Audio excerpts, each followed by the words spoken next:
সুপ্রিয় দর্শক, voice of আমেরিকার ওয়াশিংটন স্টুডিও থেকে ভিওএস 60তে যুক্তরাষ্ট্রের গুরুত্বপূর্ণ কিছু খবর নিয়ে আমন্ত্রণ জানাচ্ছি আমি সেলিম হোসেন।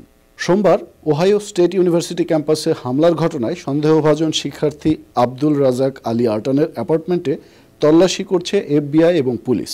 ওই হামলায় 11 জন আহত হন।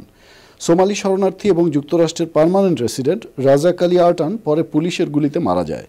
সে ওই ক্যাম্পাসে একদল মানুষের ভিড়ের মধ্যে গাড়ি চালিয়ে তার হাতে থাকা কসাইয়ের ছুরি দিয়ে তাদের উপর হামলা করে।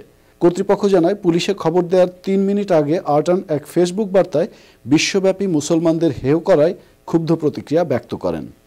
টেনেসির গ্যাটলিংবার্গে ভয়াবহ আগুন লাগার পর কর্তৃপক্ষ ওই এলাকা ছেড়ে সবাইকে বাধ্যতামূলকভাবে সরে যাওয়ার নির্দেশ দিয়েছে। দ্রুত ছড়িয়ে পড়া ওই জঙ্গলি আগুন নেভাতে ন্যাশনাল গার্ড নিয়োগ দেওয়া হয়েছে।